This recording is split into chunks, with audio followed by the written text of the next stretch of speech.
Pinagpalang araw po sa ating lahat. Tayo po ay dadako na ngayon sa isa sa pinakamasaya at pinakamasarap na parte ng ating pagsasalo-salo sa pakikinig na salita ng Diyos. At ito po ay ang ating pagbabalik kaloob. Kaya po sa Ingles, ang times inaugurate. Pero bago po natin gawin yun, meron muna po tayong mga palaala. Diyan po sa ating mga upuan, meron po tayong mga sobre dyan na pwede natin paglagyan ng ating kaloob. Hinihikayat po namin kayo na kung maaari, pakilagay lang po ninyo ng inyong mga pangalan dahil yan po ay pinagpipray ng ating finance ministry. At doon naman po sa mga walang dalang physical na cash, may tinatawag nating mga naka-e-wallet, doon po sa sobre, meron po diyang QR code. Ganoon din po doon sa ating mga upuan. Doon po sa harapan ng na inupuan ninyo, meron po diyang mga QR code. Kung saan pwede po kayong magbigay para sa ating Panginoon.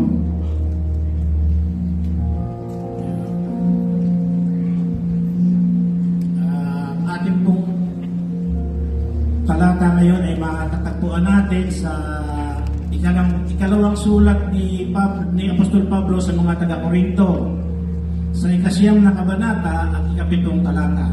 At ito po ay sinasabi po rito ay ang bawat isa ay dapat magbigay ayon sa kanyang pasya, maluwag sa loob at hindi napipilitan lamang, sapagkat iniibig ng Diyos ang nagbibigay ng may kagalakan. Ito, tunay pong masasabi natin na napakapalad natin sa kapanahon na natin. Kasi po noong unang panahon, ang requirement po ng Panginoon sa mga taga-Israelita, mag-o-offer po sila ng mga buhay na alaga nila at saka mga parte ng kanilang mga ani. So magpapasalamat po tayo at dumating ang ating Panginoong Hesus. Nagkaroon po ng bagong tipan at bagong kautusan. At yan nga po, kung noon, kailangan mong maghila ng baka kung sa pag-aalayan, ngayon po pwede na yung cash.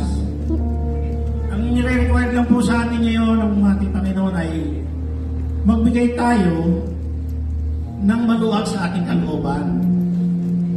Dapat po pag nagbigay tayo masaya. Hindi po tayo magbibigay dahil napipilitan lamang tayo o kailangan natin ipakita sa ating mga ka-churchmate na ay nagbigay si kailangan magbibigay din ako. At lalo't hindi po dahil sa tayo ay may hinihintay na kapalit. Tandaan po nyo, ang Panginoon po ang unang nagbigay sa atin.